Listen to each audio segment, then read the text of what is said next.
Então, bom, gente, aqui, infelizmente, né, eu sei que todo mundo lá gritando aí, mais episódios, mas esse aqui é o quarto episódio e o último episódio do projeto que eu criei, né? Você tem medo de quê?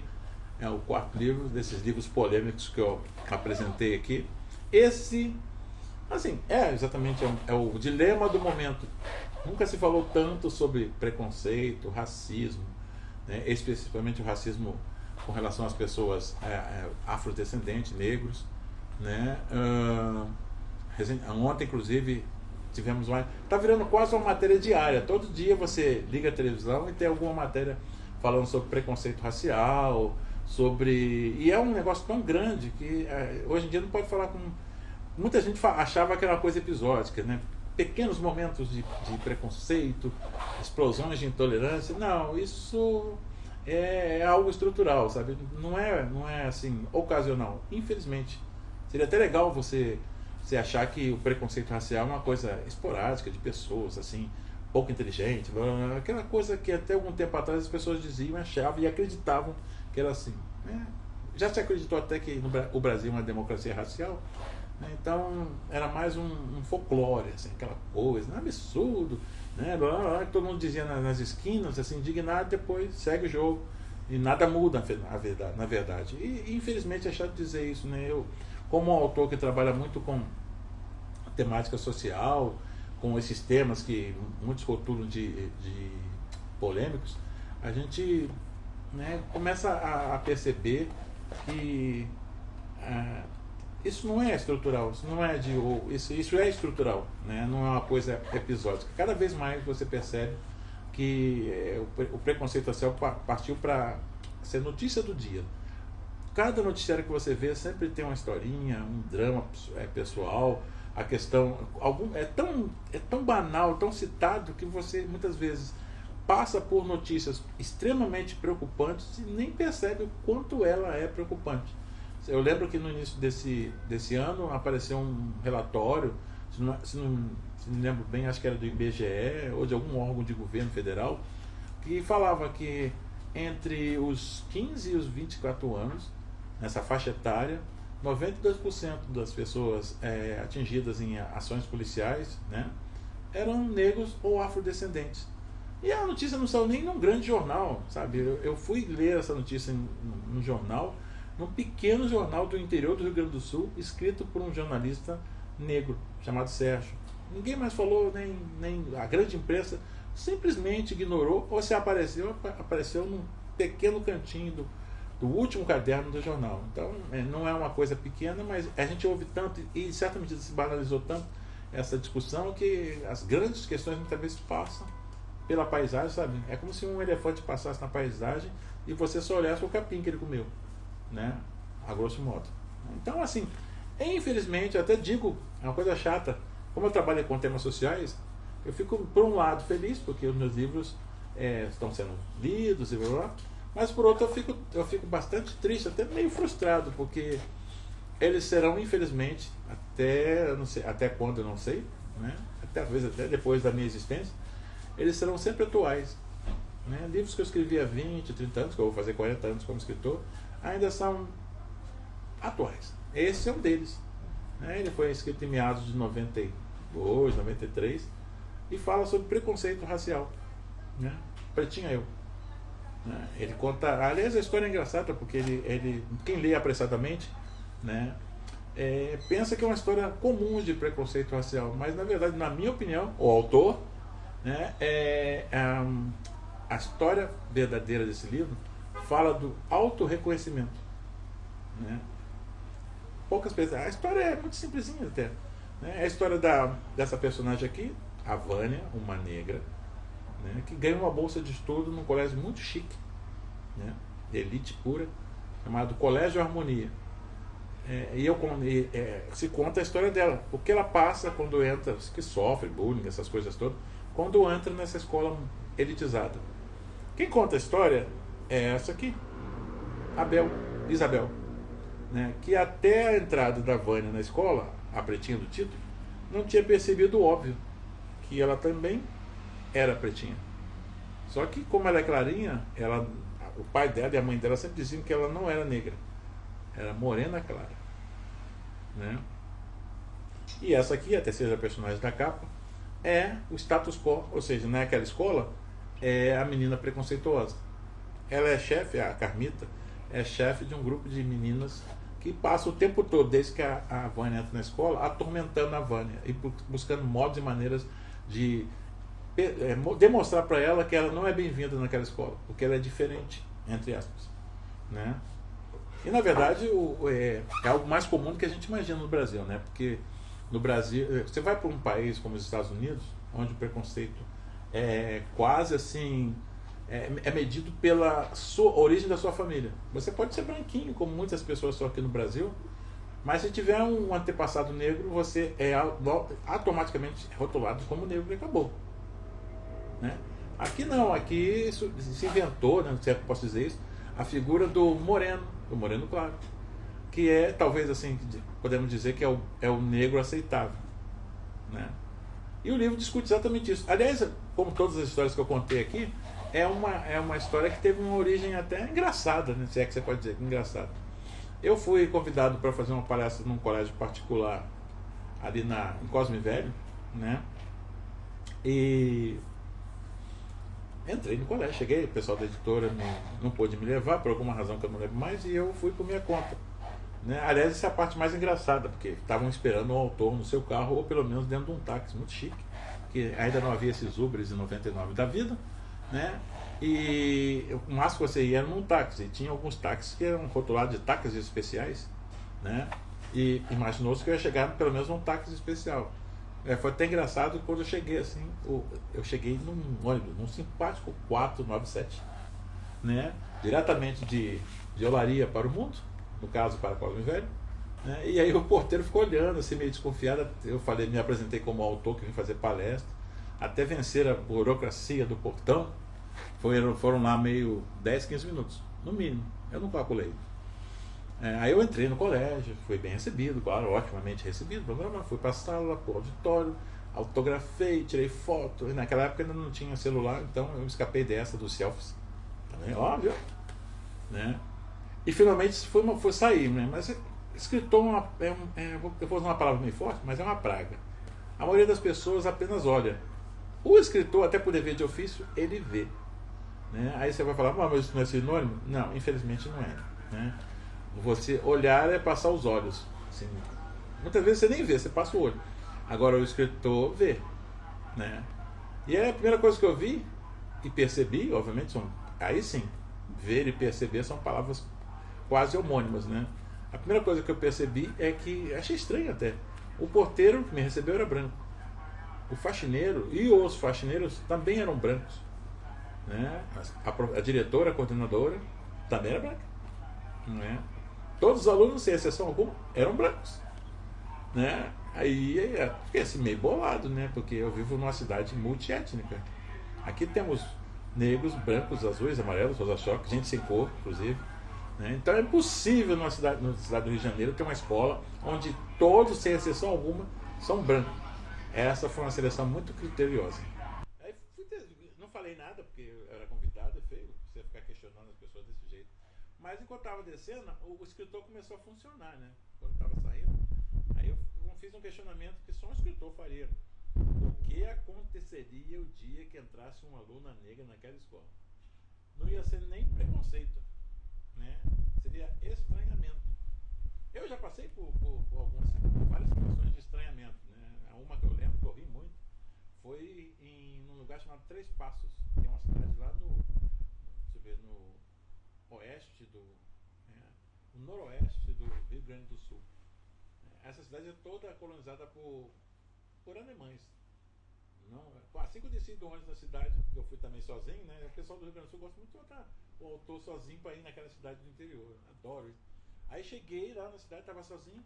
Eu já senti estranho, porque sabe quando você está andando, e o ser humano tem isso, né? Você percebe ou pressente quando estão te olhando, né? Aí eu percebi que, poxa, todo mundo, eu passava e todos os olhos se convergiam para mim.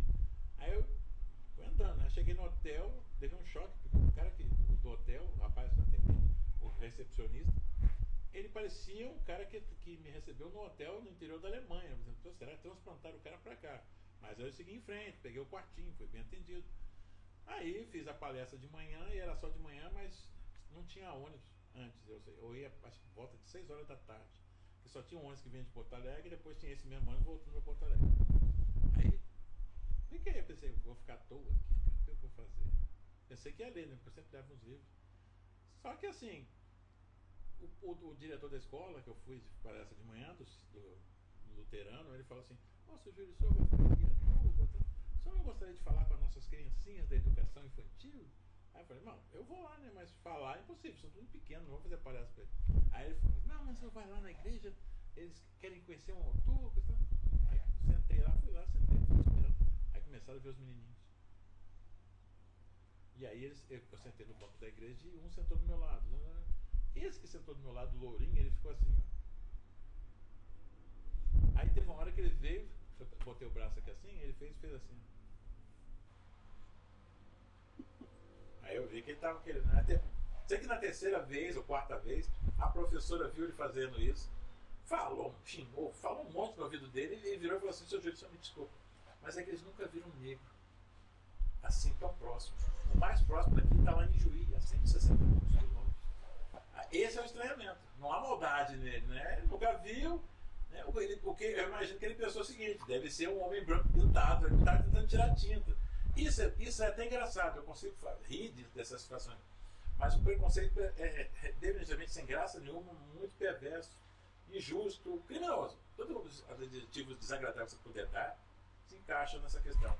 O livro procura ser até certo ponto lúdico, não é uma coisa muito forte, porque é um livro que eu pensei em fazer para crianças naquela faixa etária, não porque elas são muito pequenininhas, mas a partir dos 9 anos, porque como muitas coisas que a gente tem de bom não é ensinado, preconceito também ninguém aprende, ninguém ensina, nem nasce com a gente, né? É aos pouquinhos que a gente vai desenvolvendo, muitas vezes por influência de outros, geralmente por influência de outros. Aí eu escrevi um livro, né? Essa história surgiu desse colégio. Claro que não citemos nomes, porque não tem nada a ver, de repente a escola mudou, não vou estigmatizar ninguém. Mas é para você ver que até numa cidade como Rio de Janeiro há esse preconceito que muitos estudiosos chamam de estrutural. É que é inconsciente. Já teve na minha família, que eu sou de uma família de brancos com negros, tem até um índiozinho perdido lá também, minha avó paterna. Muitas vezes o preconceito do Brasil, ele nem não se percebe. Agora está se percebendo que ele acrescentou um ingrediente que até pouco tempo atrás, se tinha, não era tão forte, mas agora tem, a violência. Né? Ele está se tornando violento. Aí eu resolvi fechar exatamente essas 4 palestras, né, esses quatro encontros, falando dessa coisa, que é uma coisa que está tornando perigosamente corriqueira, né, a partir da minha história. E na verdade não é ser negro, é aceitar-se enquanto negro, né, porque uma boa parcela da população brasileira não se aceitou, né, demorou a se aceitar enquanto negro. Não vai mudar a vida de ninguém, mas é muito, muito tranquilizador saber o que você efetivamente é, né? Não ficar sofismando, inventando adjetivos, eufemismos maravilhosos, que na verdade não querem dizer nada, são até ruins para quem resolve se identificar com tais eufemismos, né? A ideia do livro foi essa, né? É a história da Isabel, né? E ela, como tudo que eu falei aqui até agora dos outros livros, tem um pé no real, aconteceu, né? Eu vou me arriscar a ser mal compreendido ao dizer que até certo ponto, ou definitivamente, a Isabel sou eu. Né? Por quê? Porque quando nasci, depois que eu comecei a ter a capacidade de ler, né, foi 5, 6 anos, eu vi minha certidão de nascimento e lá estava escrito que eu era pardo. A rigor, pardo é um desses eufemismos que eu estou falando, porque eu não conheço ninguém pardo.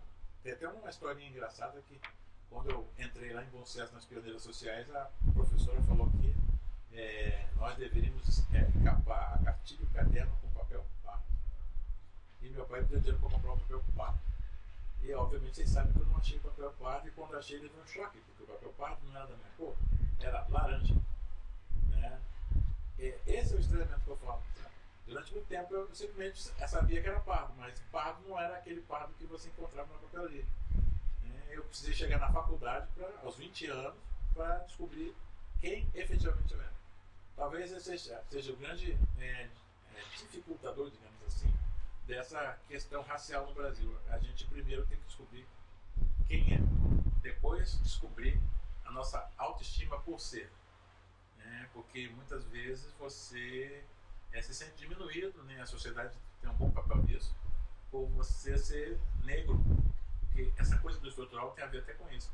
Muitos se sentem inferiores por ser negro, por vir de comunidades carentes, que a história no Brasil é meio perversa. Né? Os índices econômicos sempre colocam o negro, os afrodescendentes no geral, na parte mais baixa da pirâmide econômica. Né? Isso, um soma-se a outro e você sofre preconceito. Né? Que está em todo lado. Né? Mas eu acho que um dos caminhos dessa, digamos assim, descoberta é a leitura. Né? A leitura não é um bombril, mas tem mil e uma utilidades. Né? A mais óbvia é você descobrir quem é você. Sabe aquelas 3 perguntinhas que eu já mencionei? Quem eu sou, de onde eu vim, para onde eu vou? Tem a ver com isso também. Né? Então, assim, eu escrevi o livro. Não vou salvar o mundo, não vou ser o redentor da causa negra, né? Até porque o simpático Mário Quintana já dizia que livro não muda o mundo. Livro muda as pessoas que, se conseguirem se juntar e, antes de tudo, se tolerar, mudarão o mundo. Né? É nesse aspecto que eu resolvi, inclusive, criar essa série de pequenos episódios para tentar, porque eu acredito piamente, né? Eu sou considerando aqueles poucos que tem por aí que acreditam que a educação realmente transforma. Né? E a leitura é emancipadora. Né? Um homem que lê, seguramente não vai ficar rico. Eu não vou te prometer que você vai ler uma certa quantidade de livros e vai ficar automaticamente milionário, o Rockefeller do século XXI. Mas você vai descobrir pelo menos o que você é. E isso ajuda pra caramba saber. Quando você sabe o que é, o próximo caminho é efetivamente ser. Né? Então, fiz o livrinho, a particular desse livrinho, que ele também foi, em certa medida, emancipador, que é o primeiro da minha própria editora. Né? E o nome dela é Ogro. Tem várias razões para ser Ogro. Uma delas é o Mark Bloch, que eu mencionei no primeiro episódio. Né? Nós adoramos gente. Né? Eu lamento, eu acrescento aqui, gente inteligente. Né? E eu estou dando a receita. Passa por aqui. Né? Bom, foi um prazer falar com vocês. Espero que vocês leiam o meu livro e outros tantos livros, porque não há sociedade justa e igualitária para todos se a gente não acredita na leitura e não tem o maior respeito pela educação. Né? Uma das coisas boas que a literatura me deu foi viajar. E eu viajo do melhor jeito possível. Na maioria das vezes, eu viajo por conta dos outros. Né? E uma dessas viagens, eu fui parar numa cidade chamada Colônia, que é a maior cidade em quantitativo de brasileiros imigrados. É uma cidade bacana pra caramba, linda de morrer, tem uma catedral. Eu pessoalmente acho que foi lá que surgiu essa coisa que ele diz, essa obra é uma obra de igreja, porque a igreja deles é uma bela igreja, uma das mais lindas da Europa, demorou só 1000 anos para ficar pronta, então deve ser lá que surgiu essa ideia. Eu fui, né, em Colônia, e teve uma hora que eu liguei a televisão, meu alemão é quase zero, mas tem uma cena muito interessante, que era o noticiário, e aí ia acontecer alguma mudança lá na região, né, de Düsseldorf, Colônia. E aí mostrou um flash da reunião. Aí começaram a anunciar as pessoas que iriam participar daquela discussão educacional, pedagógica. E aí a pessoa que estava mediando chamou eu acredito que seja o governador da região, né? Depois chamou o prefeito de Colônia e finalmente chamou uma figura muito importante para toda aquela discussão, o presidente do sindicato dos professores da região.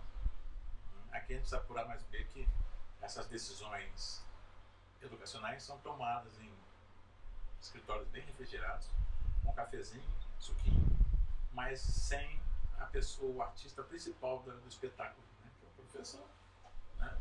Por isso que ler é importante. Quando você lê bastante, você aprende a reconhecer as verdadeiras importâncias da existência humana. E nada mais importante do que perceber-se, obviamente, humano. E para se perceber totalmente humano, que é uma construção intelectual, ninguém nasce acreditando que é humano. A gente nasce, né, precisa ler. Né? A maior prova de que o homem é um ser inteligente é a capacidade de se expressar através da palavra escrita. Até hoje eu nunca vi um cachorro que fosse capaz de escrever um bilhetinho, pelo menos. Essa é a desgraça do humano, ele pensa. Bom, isso posto. Um grande abraço. Prestigiem a literatura, né? A leitura, escreva cartas, mande e-mails, né? Se expresse. O cara que não se expressa, depressa, some no esquecimento. Viu? Pronto.